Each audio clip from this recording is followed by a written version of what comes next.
Bonjour. Voilà donc toujours dans le cadre de l'exercice 3.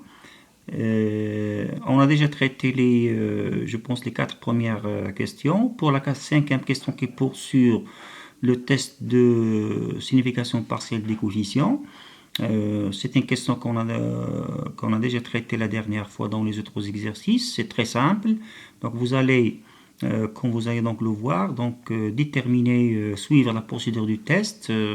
Une fois que vous avez bien formé les hypothèses, il faut calculer le t pour chaque coefficient, comme vous le voyez, donc pour le coefficient bêta 1, bêta 2, bêta 3. Les comparer avec t lu sur la table du student, cette fois-ci avec n-4 degrés de liberté, c'est 10, donc c'est 2,228. Donc on constate, si on fait donc si on applique la règle de décision, on va retenir H1 pour bêta 1 et bêta 2 et H0 pour bêta 3. Autrement dit, les variables x1 et x2 sont explicatifs, contribuent à l'explication du modèle, alors que x3 ne l'est pas.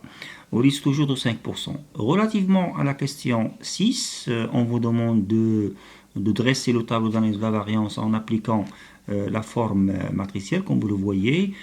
Dans le cadre des autres exercices, on a appliqué uniquement la forme algébrique. Ici, comme vous le voyez, pour un modèle de régression multiple pour des données brutes, vous avez déjà la forme, comme vous le voyez, de l'équation de l'analyse de la variance. Comme vous le voyez, la somme de carré du total est égale à la somme de carré de l'expliqué plus la somme de carré des résidus, tout en sachant que la somme de carré du total, c'est y transpose y, c'est une donnée, n est égal à 14, y bar c'est une donnée.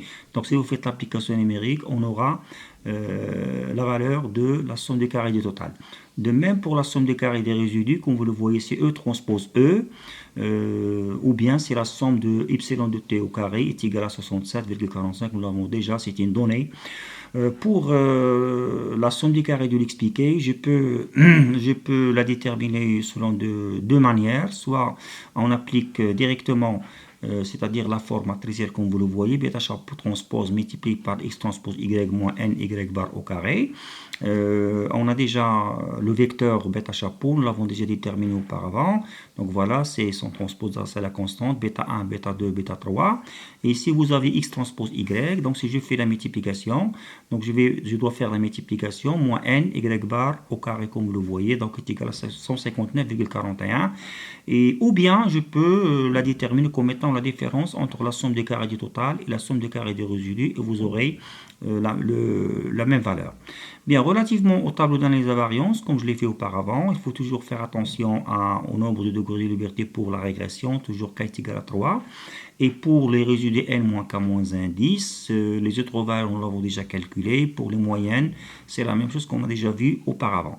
Relativement au coefficient de détermination et celui donc corrigé, je vais appliquer donc la formule. Donc c'est jamais donc soit selon deux façons, soit directement ou bien par le complémentaire. Donc le R carré pour ce modèle est égal à 70,2%. Autrement dit, les trois variables, il explique 70,2% de Y. Le coefficient de détermination R bar carré, donc voilà, on a déjà vu traiter cette formule. Donc je vais l'appliquer donc à cet exercice où vous aurez R bar carré est égal à 61,3%. Autrement dit, la valeur qu'on a trouvée, il est tout à fait logique. Pourquoi? Parce qu'il est inférieur à R carré. Voilà, donc la question suivante, on vous demande de tester est-ce que le modèle globalement est significatif ou non. Voilà, c'est le test de Fisher. Donc tout simplement, vous allez tester les deux hypothèses alternatives suivantes. Voilà. Par la suite, sur H0 exact, vous allez calculer le F de Fisher. Voilà, donc si on fait une application numérique, je vais tout simplement remplacer R carré par sa valeur. Il faut bien faire attention au degré de liberté de la somme des carrés de l'expliqué et celui de la somme des carrés des résidus. Donc si je fais le calcul, je trouve 7,85. Donc c'est 7,85 à comparer avec Flux sur la table de Fisher, comme vous le voyez, avec un degré de liberté V1,3, V2,10 c'est égal à 3,71. Donc je vais, comme vous le voyez, il est inférieur à F calculé, donc je vais accepter H1. Autrement dit, le modèle il est globalement significatif au risque de 5%. Bien, relativement à la question 8, qu'on vous demande de refaire les calculs qu'on a fait auparavant sur le tableur Excel comme vous le voyez. Donc je vous rappelle que d'après ce qu'on a vu auparavant, nous avons déjà déterminé, estimé les paramètres de modèle, la constante bêta 1, bêta 2, bêta 3. Nous avons calculé comme vous le voyez entre parenthèses les T de student, ça c'est le T calculé quand on a déjà fait le test de signification partielle.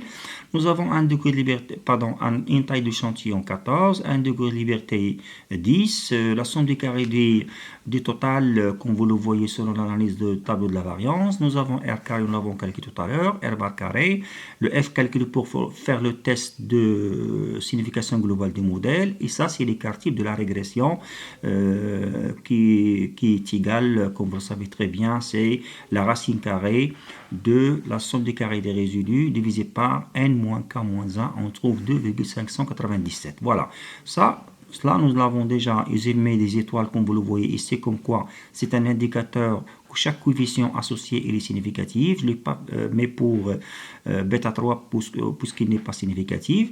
Cela nous l'avons déjà vu. Voilà, donc une fois que vous avez, donc on a déjà fait ce calcul manuellement, c'est-à-dire on a utilisé le calcul matriciel et on a utilisé une calculatrice. Mais comme vous le savez très bien, si jamais vous avez une base de données donc très large, par exemple ici on travaille uniquement sur 14 observations, si jamais vous avez par exemple 1000 observations, vous avez plusieurs variables exogènes, c'est très difficile de le faire manuellement. C'est la raison pour laquelle le recours à un logiciel économétrique comme par exemple eViews, Stata, etc. RAT, donc je peux donc utiliser ce logiciel pour que je puisse gagner du temps et trouver donc les résultats rapidement.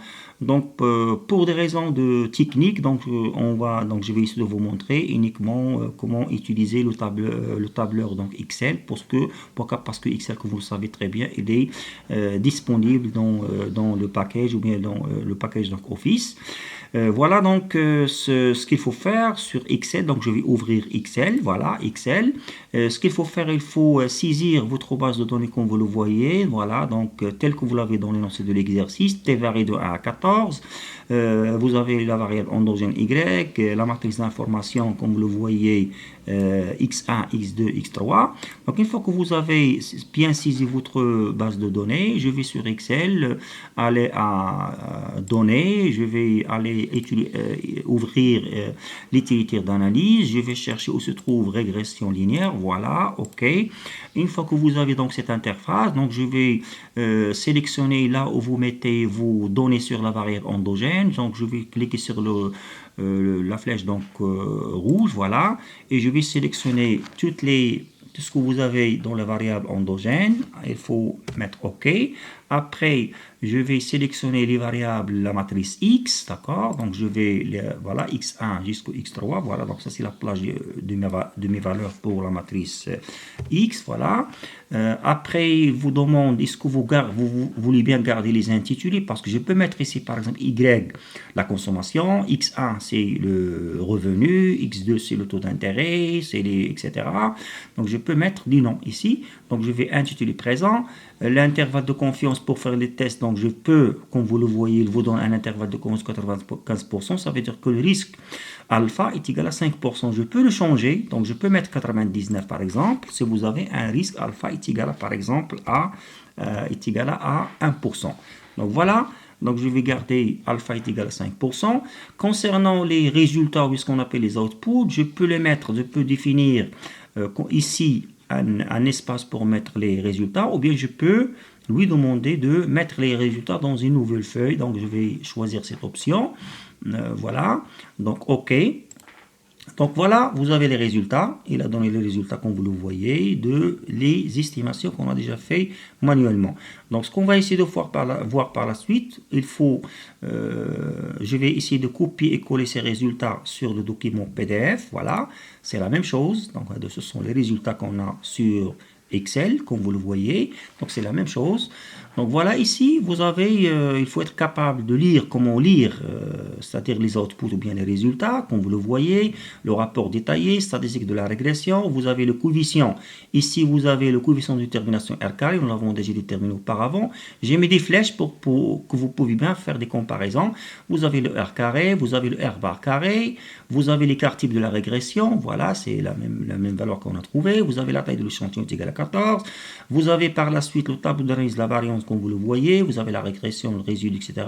Le degré de liberté, c'est le même qu'on a déjà trouvé. La somme des carrés, on a trouvé la même chose. Voilà, donc vous pouvez faire la comparaison. La moyenne des carrés, c'est la même chose. Et vous avez déjà le F calculé. Voilà, 7,85. Ici, Louis, il a trouvé 7,87. Pourquoi? Parce qu'il a gardé l'intégralité de la virgule. Voilà. Et il vous donne ici, comme vous le voyez, la valeur critique de F. Ça, c'est la probabilité de P-valeur qu'on a déjà développée dans l'exercice précédent.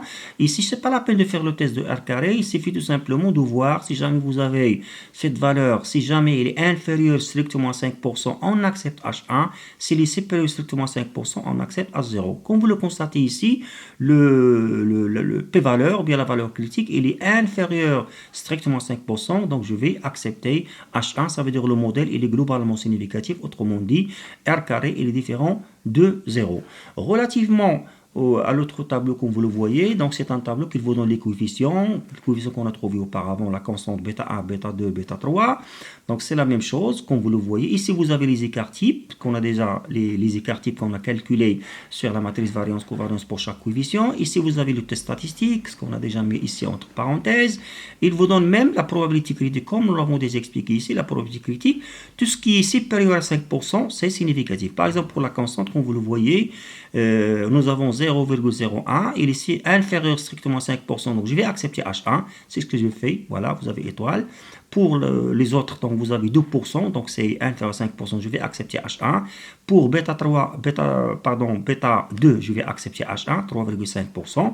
Mais pour X3, comme vous le voyez, je vais accepter H0. Pourquoi? Parce que la probabilité critique est largement supérieure à 5%. C'est la raison pour laquelle je n'ai pas mis étoile. Par la suite, il vous donne, comme vous le voyez ici, ce qu'on appelle les intervalles de confiance de chaque coefficient. Les intervalles de confiance qu'on a déjà calculés dans l'exercice précédent. Et comme vous le voyez ici, vous avez ça, c'est la borne inférieure, la borne supérieure, etc., etc. Je peux faire le test autrement, comme je l'ai expliqué auparavant. Si 0 appartient, je vais accepter. Donc, chez 0 appartient, je vais accepter H0. Sinon, je vais accepter H1. Comme vous le voyez, 0 n'appartient pas. Je vais accepter H1, H1, H1. Ici, comme vous le voyez, 0, il appartient. Donc, je vais, voilà, il appartient à cet intervalle. Donc, je vais accepter H0. Donc, voilà pour ces questions. Donc, je vous donne rendez-vous pour la suite. Et merci de votre attention et bonne continuation.